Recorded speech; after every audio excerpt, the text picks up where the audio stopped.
Yo, yo, yo, it's the train 702. This is Peter Bob 101 Media, TV, Podcast, and YouTube. I guess we could say another day, another Quelo, another dollar.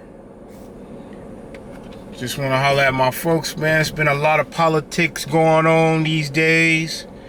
You know, it's been a lot of gang politics going on, and I ain't trying to really get into that.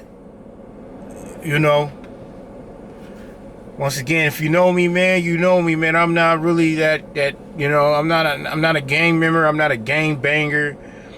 Even though coming from California, you know, I lived in a neighborhood that, you know, there was a gang, but I'm not really on that. But anyways, though, bro, yeah, there's been a lot of stuff going on I can't really speak about.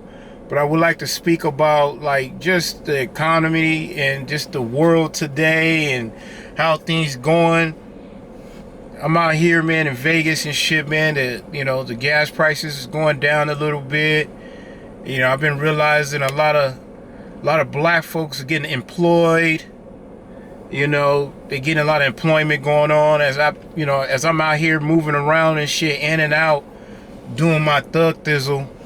I see a lot of black folks working, man, and it's a good thing, man. It's a good thing for these black folks to get on their feet, you know. And like I say, every time I turn my head around, every time I see something going on, it's I see a lot of black folks working, man. I see a lot of black folks out there in their training mode. You know, they getting trained by somebody, partner up. And this is for all fields, all levels of the game, all trades. You know, I see a little bit of everything from plumbers. You know, my crib, when I first, you know, I just moved recently. And about the second week, we had little issues with our main bathroom. And they sent over a plumber, and it was a brother. It was black folks. And then he went in there. He was very professional. You know, he didn't look too crazy. You know, he was humbled. And most importantly, he got the job done. So that was a great thing. And by the third week, I'm pulling in to park my vehicle. And in the parking lot, I see some guys working on the parking lot and, you know, putting up the garage numbers and shit like that. And I see a Hispanic man helping a black man learn the trade or whatnot. I guess he was in training mode, that was a great thing. You know, every time I turn my head, recently I'm driving down the street, I see these guys, these Budweiser vendors, you know, over here with a casino, you know, merchandising, you know, dropping off their load for that particular casino. And once again, I see a black guy that's in training mode, working underneath somebody that's more senior to the company, working hand in hand, getting the shit done. He's asking all valid questions, and you know, you could tell he's in training mode, asking questions, not sure of what he's doing and stuff. But once again, he was a little black guy that's in that training mode and shit like that. So I just really want to know what's going on behind the scenes. You know, is there, you know, I've been hearing a lot of these corporates and private businesses are getting credit if they hire a particular ethnic group. You know what I'm saying? So I'm trying to realize, is that what's really going on? Like, is the government giving out credit for those private and corporation company that's hiring the minorities? You know, as far as in blacks, you know, Hispanic, islands, Asians and stuff like that. So, you know, that's just a question, because I'm riding around, man. I see a lot of black folks. I mean, this is, you know, I've been in and out of doing 9-to-5 jobs for a while, and you know, usually you don't really see too many people that's on training, doing training and stuff. You know, you just, you know, you guys, you know, you always, when you walk into a new job or a business or whatnot, and someone that's there, that's management or whatever, or in these high positions, you know, you say, hey, how long you been with the company? And they've been down for a while. Like, they've been working for the company for many years, like 10 plus years, you know. And, you know, you really don't see them training people. Or, you know, if you do overhear somebody say, hey, man, we got a new person, and I got him scheduled to work such and such days. And they look at a particular individual and say, hey, man, are you able to train this guy? You know, back in the day, people rolls their eyes, or, you know what I mean? Just, you know, some people are just stuck in their old ways, and they like, oh, I don't got time for this, or I don't got time for new people. Just for myself, when I get hired on to a 9-to-5 job, I used to put up street signs and pool signs and building signs. You know, when I got hired and I walked in that building my first day of work, you know, the supervisor that's supposed to be training me, or the trainee guy, he didn't want to train me. You know, he had an attitude. You know, he wasn't too happy about it. You know, he started telling me stories about other people that he trained, and a lot of guys that come to this job, they just trying to get a paycheck and that's it. And he's asking me like, hey man, are you here for a paycheck? And I'm like, of course I'm here for a paycheck, but if I like it and things work itself out, I'll stay here longer. You know, I turn permanent.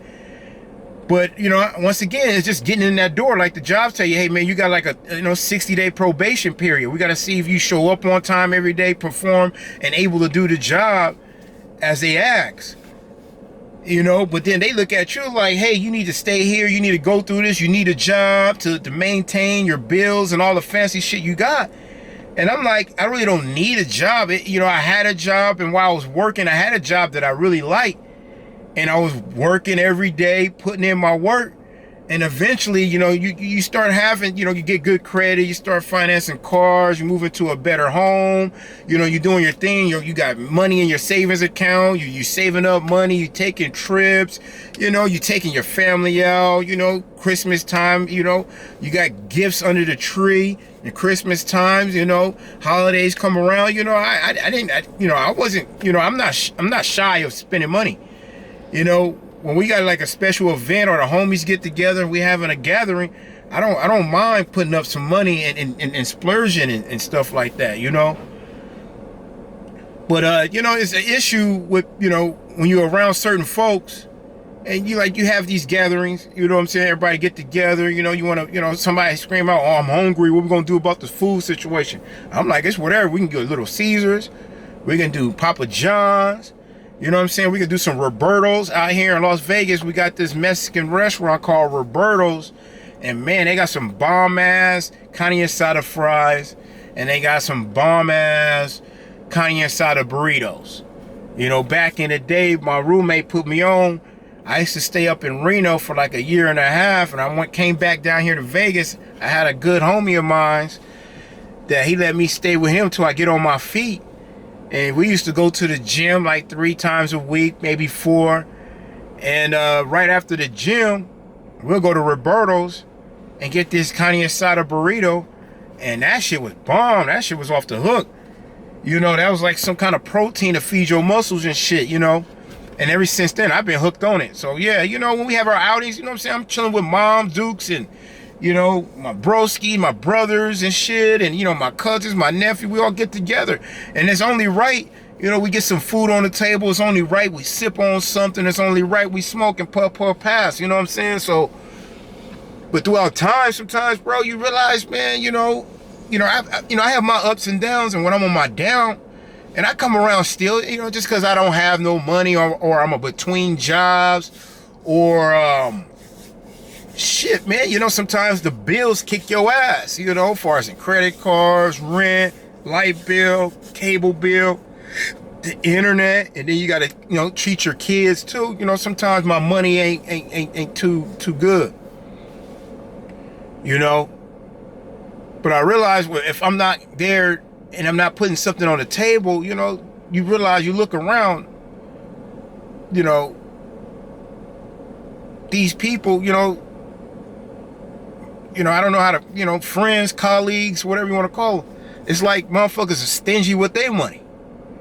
You know, like, hey, look, bro, I took care of the last outing we had.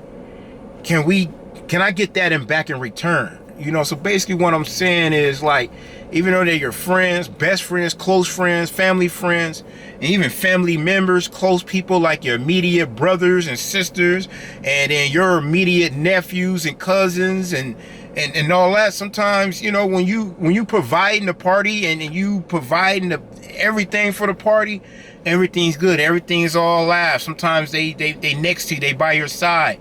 But then when you're down on your luck and you come in, you're like, damn, bro, Who's turning this? Who's gonna put the food on the table? Who's gonna put the drinks and smoke and all that?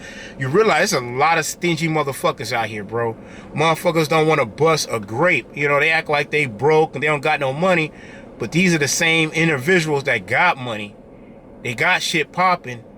They just don't feel like they need to chip in on what's going on. They rather be at the house eating their own food with and underneath their lady all day, you know. And then when they come around, their family members, you act like you broke and shit. That's not cool, bro. You know what I'm saying? I think we should all take turns. We got to take care of each other, you know. So, you know, like, you know, just a heads up to people and stuff. You know, you got to be careful. You got to watch your family. You got to watch your friends. Sometimes they just around because they know you're going to put up. You know what I'm saying? They know that you're going to splurge. You're going to put some money up. And you're going to take care of shit. So that's why they're around like, oh, shit, who's going to be over there? Oh, such and such going to be over there? Or, you know, I'm for to show up. And then not only they get food and shit, they're actually going to pack some food and take that shit home. You know what I'm saying? They're going to eat there 2 or 3 plates and then pack 2 more plates to take home with them. Fuck everybody else. And they didn't chip in on shit. And it's when it's their turn to chip in, oh, I don't got no money, homie. Or I can't do this right now. And check this one out. If they do chip in, it's going to be limited. They're not going to go all the way out. My nigga, they're going to probably buy 2, 3 sodas. They're going to probably buy 1 thing of chicken. You know what I'm saying?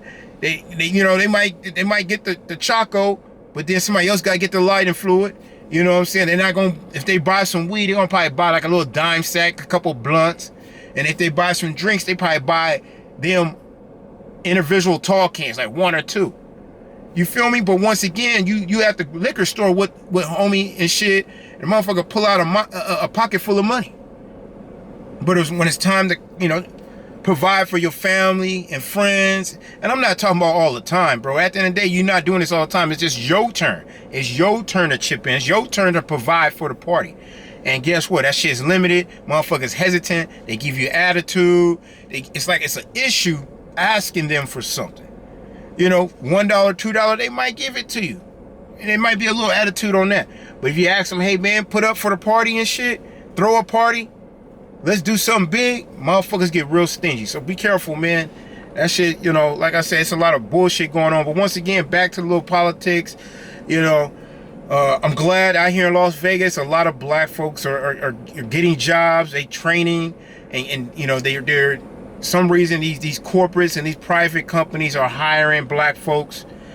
I'm seeing it firsthand. You know, everywhere, you know, I'm driving, I hit a corner or two, I see black folks working in that training mode. They it's a good thing, man. It's a good thing that they employing, you know, black folks and shit like that, you know, and giving us opportunity out here in this world. Even though everything's going up, even though the price going up on the food, the price going up on gas, the price going up on clothing, you know, it's getting really sketchy out here. But at the end of the day, they're providing jobs. But once again, even though they're providing jobs, you got to be careful with the hourly pay. You know, some reason they give you a job, but they're not trying to pay you.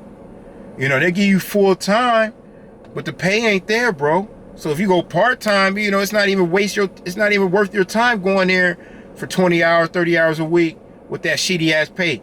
You bust your ass off, you get this paycheck. It's not even close to being enough to take care of your bills.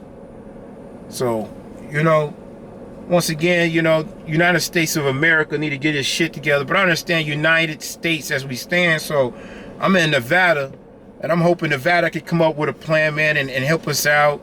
If not, where's the government assistance at? You know, if you ain't making $30,000 a year, if you making 30 below, or they probably raised that shit to 35,000 below, you should be able to get some assistance, bro. So y'all keep that in mind, man. If you're struggling and shit, going through tough times, and if you add up your funds, how much you make monthly, if you ain't above 30,000 or 35,000, bro, you qualify for assistance, you qualify for housing, you qualify for food. You know what I mean? You qualify. There's a lot of programs. Look it up, man. Where I stay in my area, I can go to the local rec center, and they provide a lot of help on, you know, government assistance and shit like that. So, you know, if you down on your luck and down on your last leg, and you feel like the whole world's going against you and shit, man, there is some help out there. It's sad to say that we don't talk and spread that type of information around on how you can get this help or is help available. But coming from me, man, this is your boy Train. I'm letting you know there is assistance out there. There is programs out there to help people get through their day-to-day life. I know it's really tight on information. A lot of people don't like to give up their information. They like, oh, you trying to live off the system. But you know, you're not trying to retire off the system. You just need the system to help you get on your feet. You know, maybe you trying to do something. It takes a while to get that rolling, getting that ball rolling. So sometimes you need that little assistance every once in a while to get by, you know, to get through your day and shit. So there is assistance, man. Just look it up. Whatever state you're at, look at your state, Google it, go to your Parks and Rec Center, go to the Boys and Girls Club, go to your city or your county or your state and ask them and let them know, you know, there is assistance out here, man, to help you, all right? This is your boy Train signing off, man. Talk to y'all later. Peace out.